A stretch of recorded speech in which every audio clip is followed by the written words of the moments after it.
নমস্কার, কেমন আছো সবাই? আশা করছি সকলে খুব ভালো আছো, সুস্থ আছো আর সাবধানে আছো। তোমাদের আশীর্বাদ ভালোবাসাতে আমিও বেশ ভালো আছি। অঙ্কিতাস ব্লগের আরও একটি নতুন ব্লগে তোমাদের সকলকে জানাই অনেক অনেক স্বাগত। এখন বাজে 6:20। এখনও কিন্তু রোদের সেরকম আভাস পাওয়া যায়নি। বেশিরভাগ দিনটাই এই সময়টা রৌদ্র মোটামুটি আমার জানলা দিয়ে উঁকি মারে, মানে রান্নাঘরের জানলা দিয়ে। আজ কিন্তু দেখা যাচ্ছে না, জানি না মেঘলা হবে কি না। আর এদিকে দেখো বসিয়েছি একটুখানি চা। ভীষণ ঘুম পাচ্ছে, আজকে অনেকটা সকালে উঠেছি। বরমাসাই 7টা থেকে 7:20-র মধ্যে বেরিয়ে যাবে, তাই এই ঘুম কাটানোর জন্য বসিয়ে দিয়েছি 1 কাপ র চা। আর এখানে এখন হচ্ছে ডাল সিদ্ধ। তো এই যে ভাত হয়ে গেছে, আজ বেশি কিছু করব না, অল্প করে একটু ডাল করব। আর এখানে আলু উচ্ছে কাটা আছে, নিচে উচ্ছে আছে, এই যে আলু উচ্ছে ভাজা করব। আর এখানে দেখো একটু বড় বড় করে আলু কেটেছি, এই আলুটা দিয়ে ডিমের অমলেট করে একটুখানি কষা কষা করে করব, আর বেশি কিছু করব না। তো চলো ঝটাপট করে রান্নাগুলো করে নিই, আর সাথে একটু চা খেয়ে নিজের এনার্জিটাকে একদম ফিরিয়ে নিয়ে আসি। চলো এখন বাজে 7টা। এখানে দেখো 3টে পাউরুটি সেঁকতে বসিয়েছি, বড়মশাই চা দিয়ে খেয়ে যাবে। আর এই যে 2টো আম দিয়ে দিয়েছি, দুপুরে খেয়ে নেবে। আর এখানে একটু ডাল দিয়েছি, ডালটা খুব ঘন করে করেছি। আলু উচ্ছে ভাজা আর ভাতটা অলরেডি আমার গোছানো হয়ে গেছে। এখানে এখনও ডিমের তরকারিটা হচ্ছে। তো চলো ঝটপট করে আগে বড়মশাইকে খেতে দিয়ে দিই, ও আবার 10-15 মিনিট বাদেই বেরিয়ে যাবে। এই যে এখন বাজে 7:51। দেখো আকাশটা কেমন মেঘলা মেঘলা। তো এখনও রৌদ্র ওঠেনি, তবে আমারও বেশ কিছুটা কাঁচা বাকি আছে। সাথে এই যে জুতোগুলো দেখতে পাচ্ছ, এই জুতোগুলোও ধুতে হবে। তো আজ চেষ্টা করব ধুয়ে দেওয়ার। তার আগে তোমাদেরকে দেখাই আমার কলপারে ঠিক কতগুলো বাসন হয়েছে।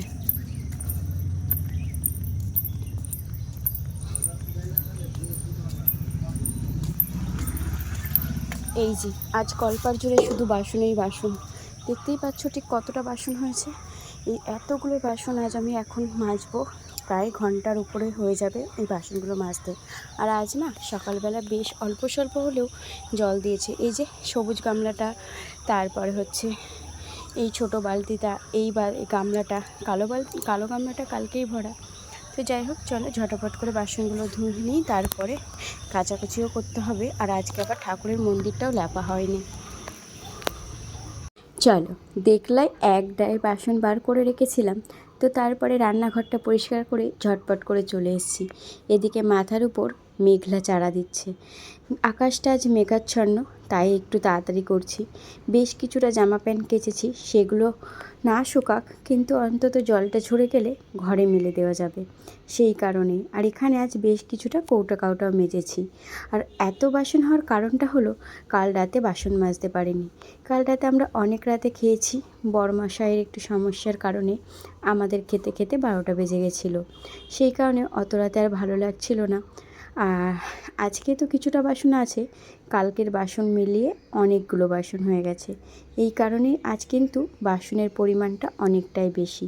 আর কিছু একটা জায়গা, আমার রান্নাঘরের একটি জায়গা পরিষ্কার করাতে সেই জায়গাটাতেও অনেকগুলো বাসন বেরিয়েছে।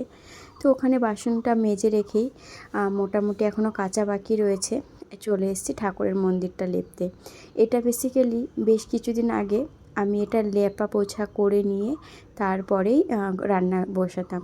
তবে আজ থেকে বড়মশাই 7:30টার মধ্যে কাজে চলে যাবে। তো এটা লেপতে গেলে আমার আবার রান্নার ওদিকে দেরি হয়ে যাবে, সেই কারণে আর লেপি না। মোটামুটি 5:30টার মধ্যে রান্না বসিয়ে দিই। রান্না করে উঠতে উঠতে 7টা বেজে যায়। তারপরে চা করে দেওয়া বরমশাইকে গুছিয়ে দিয়ে এটা ওটা করতে করতেই 7:30 বেজে যায়। তারপরে ওইদিকে বাসন টাসন মেজে এসে একেবারে ধীরে সুস্থে লেপছি। আর এই যে যতই ঝড় বৃষ্টি হোক না কেন, ল্যাপা পোছা থাকলে কিন্তু সত্যি বলছি গ্রাম সাইড সত্যিই সুন্দর। গ্রামে যদি এরকম ল্যাপা পোছা না থাকে তাহলেই কিন্তু অসুন্দর। আর আমার মনে হয় গ্রাম সাইডে সব সময় এইভাবে সবাই নিজের বাড়ির সামনেটা লেপে পুছে রাখতে পছন্দ করে। তো যাই হোক, গ্রামে থাকার আরও একটি সুবিধা, খোলা আকাশের নিচে খোলাভাবে বাঁচা যায়। যাই হোক চলো, মোটামুটি কাজ হয়েছে। তো যাই হোক, কাজবাজ করে আমি ঘরেই ছিলাম, হঠাৎ একটি বয়স্ক মহিলা ভিক্ষার জন্য এসেছিল। তারপরে বলল, মা একটু জল দাও। তো উনি বোতল এনেছিল না, তবে এই বোতলটা আমার ঘরেই ছিল। তো একটু ফ্রিজে জল চেয়েছিল, তাই আমি আমার ফ্রিজ থেকে আমাদের জলের বোতল থেকে বার করে বয়স্ক মহিলাটাকে জলের বোতলটা দিয়ে দিলাম। তো উনি বলেছিল বোতলটা উনি পরে ফেরত দিয়ে যাবে, তবে আমি বললাম থাক, একটা বোতলই তো, আপনি নিয়ে যান। তারপরেই ঘরে এসে কিছুটা খাবার খেয়ে নিয়েছি। সকালে খাওয়া দাওয়া সেরে লেগে পড়েছি মোছামুছি করতে। বিগত 2 দিন ধরে মুছি না, তবে এখন আর রোজ মুছছি না, 2-1 দিন পর পর মুছি, তাই আজ মুছে ফেলছি। তো এইটা অনেকটাই নোংরা হয়েছিল। আমার যেহেতু শিলপাটাটা ফেটে গেছে, এখন সমস্ত মশলা এই মিক্সিটাই ভরসা। তো এখন এটাতে যেহেতু মশলা করা হয়, এটাতে কিছুটা দেখলাম নোংরা হয়েছে। যেহেতু সাদা কালার, তো একটু নোংরাই না খুব চোখে পড়ে। তো ভাবলাম এটাও একটু পরিষ্কার করি। সাথে ডাইনিং টেবিলটাও বেশ কিছুদিন যাবৎ নোংরা হয়ে পড়ে রয়েছে, সেটাও পরিষ্কার করা হয় না। তো এটাও একটু পরিষ্কার করব। তো চলো, মোটামুটি ঘরের জিনিসপত্র মোছামুছি হয়ে গেছে, এখন এই ডাইনিং টেবিলটা মুছলেই হয়ে যাবে। তার আগে এই যে বসেছি মিক্সিটা পরিষ্কার করতে। আর এদিকে আমি ঠাম্মার সাথে একটু কথা বলছিলাম, তবে ঠাম্মা যে কী বলেছিল আমি কিছুই বুঝতে পারছিলাম না। এখন খুব অল্প সুরে আওয়াজ করে কথা বলে, সেই কারণে বোঝা মুশকিল ওনার কথা। তো যাই হোক, ওনার কথাতে আমি কিছুই বুঝতে পারিনি। তারপরে আমি ওনার কাছে গিয়ে শুনে এসেছিলাম। তো যাই হোক চলো, এখানে দেখতেই পাচ্ছ কতটা খুঁটিয়ে নাটিয়ে আমি মিক্সিটা পরিষ্কার করছি। আমি যে কোনো কাজ এরকম খুঁটিয়ে নাটিয়ে করতেই পছন্দ করি। যেটা করব ভালোভাবেই করব, যেটা পারবো না সেটা করব না, কিন্তু যেটা করব সেটা যেন খুঁটিয়ে নাটিয়ে পরিষ্কার পরিচ্ছন্নভাবে করতে পারি। আমি সেই হিসাব করেই কিন্তু ঘরের কাজবাজ করি। তো চলো ঝটপট করে মিক্সিটা পরিষ্কার করে ডাইনিং টেবিলটাও পরিষ্কার করে নিই।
4টে চেয়ারের মধ্যে 2টো চেয়ার তো ঘরেই থাকে, ঘরের মধ্যেই পরিষ্কার করা হয়ে যায়, আর 2টো বাইরের থেকে পরিষ্কার করে নিয়েছি। ডাইনিং টেবিলটা 2-3 দিন হয়ে গেল পরিষ্কার করা হয় না, তাই একটু বেশ ধুলো জমেছিল, তাই একটু রগড়ে রগড়ে পরিষ্কার করে নিচ্ছি। আর এখন এগুলো পরিষ্কার করতে সত্যিই খুব ভালো লাগে, আর সারাদিনে দেখতেও খুব ভালো লাগে যখন খুব গ্লেজ দেয়। পরিষ্কার পরিচ্ছন্ন থাকলে পালিশটা কিন্তু খুব গ্লেজি হয়। তো বিয়ের পর তো এগুলো পরিষ্কার পরিচ্ছন্ন রাখার কোনো সম্ভবই ছিল না, তো এগুলো রাখতেও পারতাম না। 9 মাস 6 মাস বাদে একবার পরিষ্কার করতাম। তো এখন সেই পরিস্থিতিটা পাল্টেছে, এখন আমার সংসারটাও অন্যরকম হয়েছে। সেই ক্ষেত্রে এখন আমি হাতে বেশ কিছুটা সময় পাই এগুলোর জন্য, তো সেই টাইমটাই চেষ্টা করি এগুলো করার। আমি আমার সংসারে 100% দিয়েছি, কিন্তু সংসার থেকে আশা করেছি যেটা, সেটা আমি কিন্তু পাইনি। একটা মেয়ে যখন তার বাপের বাড়ি ছেড়ে শ্বশুর বাড়িতে আসে, সে কিন্তু অনেকটা আশা নিয়ে আসে। কোনো মেয়ে কিন্তু সংসার ভাঙার উদ্দেশ্যে শ্বশুর বাড়িতে আসে না। চলো চলো, ঘড়ির কাঁটায় এখন বাজে 4টে। বরমাসে কাজের থেকে চলে এসছে, এখন এই যে বাড়িতে কাজ করছে, এইগুলো সব পরিষ্কার করবে। কোথায় গেল?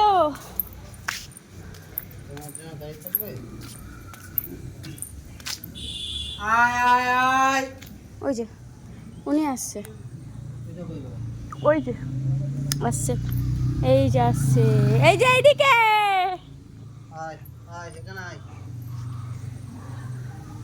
ওইদিকে নেই, এখানে এখানে, যে যে যে আয় আয় আয়।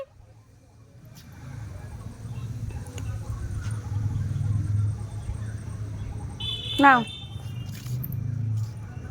আয় আয় আয়। ঘুম ভাঙেনি নাকি? ঘুম ভাঙেনি। আয় তুই আয় আয়। একটু কুড়েও আছে জানো তো। দেখো, হ্যাঁ এদিকে মেঘ করেছে।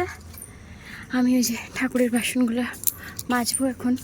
তো চলো, কালকের জন্য এই ঠাকুরের বাসনগুলো ঝট করে মেজে রাখি। এদিকে প্রচণ্ড মেঘ করেছে, পুরো কালো হয়ে গেছে।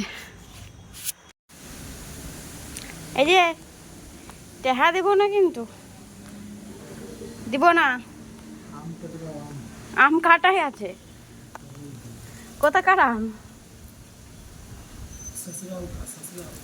শ্বশুর বাড়ির না, বলো মাসি শ্বশুর বাড়ি। শ্বশুর বাড়ি আম গাছ নেই।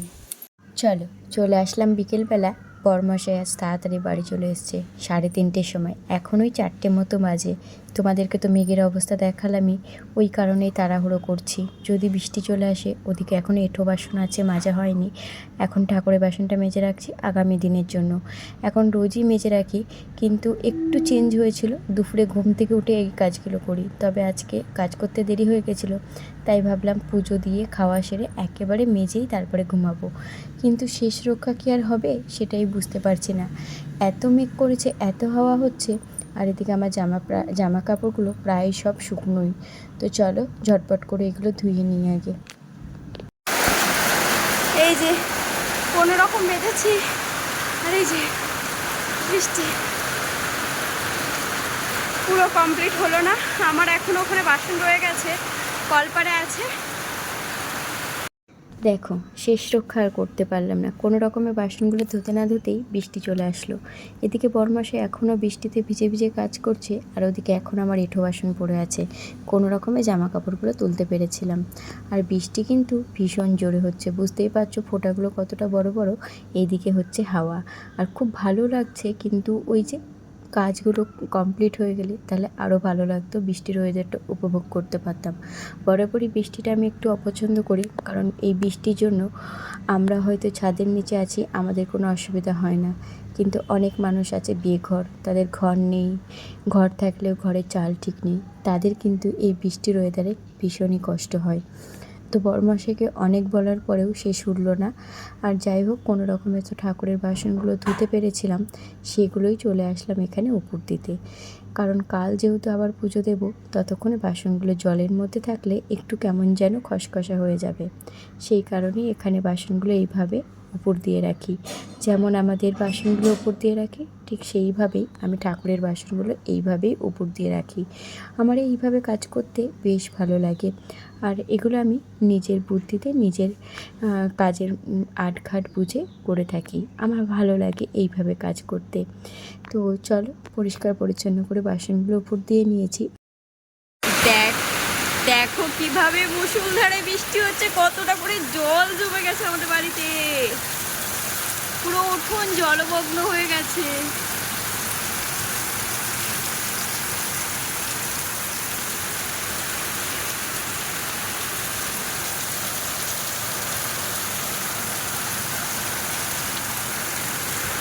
বৃষ্টি যখন পড়ছিল তখনই গেছিলাম শুতে, এমন ঘুম দিয়েছি একেবারে উঠতে উঠতে 8:45 বেজে গেছে।